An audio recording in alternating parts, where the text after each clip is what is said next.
Fire trucks are seen in public every single day, and if you notice, some trucks look a little differently than others. And just because the truck says fire department on the side of it does not necessarily mean that that truck holds and pumps water. Hi, my name is Michael Sacci, and in the fire service, we have an assortment of different trucks that do different things, and only a few of them actually hold water. Today I would like to talk to you about a few things. I would like to first talk to you about the different fire trucks, what they do, which ones hold water and which ones don't. And I would also like to briefly talk about how an engine pumps water and how firefighters control that. Let's get started with the basic fire trucks. First of all, the difference between a fire truck and a fire engine is that a fire truck does not hold water. A fire engine does. The first truck we're going to talk about is the Type 1 engine.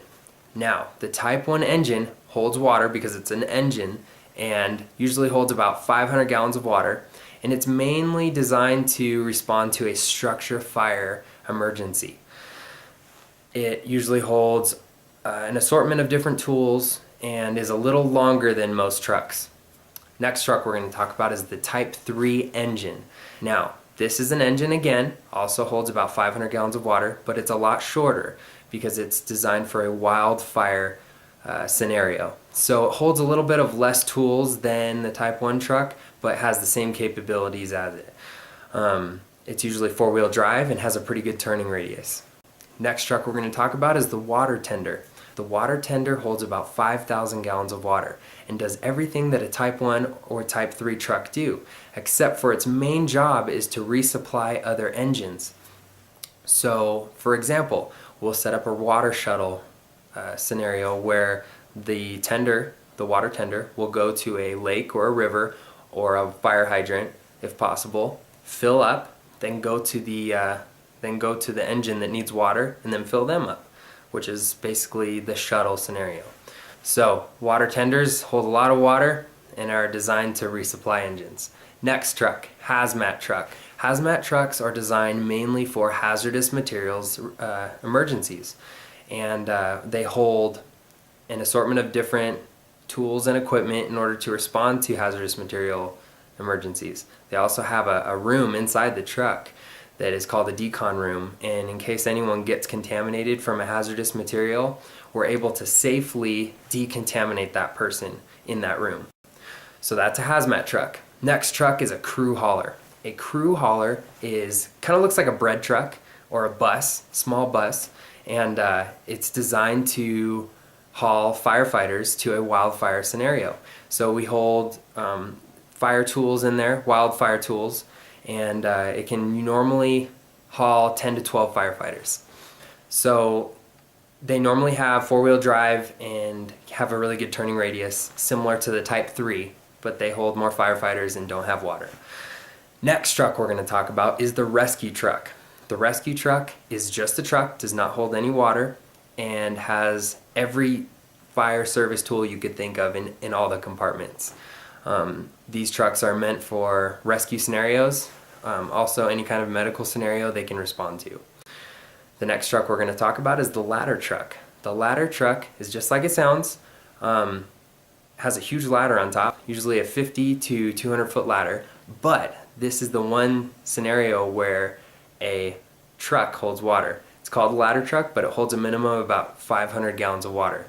It's designed to spray water on fire from a high angle or perform a rescue in a tall building. Next truck we're going to talk about is the air crash rescue truck. Now, this truck is not normally seen every day.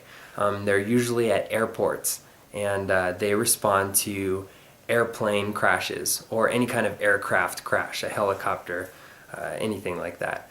And they have what is called a piercing nozzle on top, and it pierces an airplane and injects water into the airplane so that firefighters don't have to go into the aircraft, which it can be a really dangerous scenario. So those are the basic types of trucks. Now let's briefly talk about how an engine, which holds water, pumps water and how firefighters control that. So the basic parts of an engine are intakes, discharges, we have one tank that holds water, one tank that holds foam, and we have a control panel and a water pump. The water pump is just basically a huge water pump that you see every day. A water pump that pumps water out of a pool or a lake. Same thing, but it's built into the fire truck. Now, how it works is water is brought in through the intake, and we can either direct it to go straight into the tank or directly to the pump. So if it's in the tank, all we have to do is control the water to go from the tank to the pump, and then we can discharge it. Or if it goes straight into the pump, we can just discharge it straight from the pump. It's very simple. Now, what firefighters do in order to control what's going on the engine is we can use the control panel to control if we want foam in the water stream or not. We can also control the amount of pressure that we push out of the hose. So for example, if we have a high-rise building or a wildfire that's on a steep hill, we're going to need a little more pressure. So firefighters need to learn things called hydraulics, and hydraulics is a term used for a lot of math equations in order to tell how much pressure you need to up in order to get water up a building or an elevated surface. So those are the basics of an engine. Today we talked about a few things. We talked about the basic fire trucks, what they do, which ones hold water and which ones don't.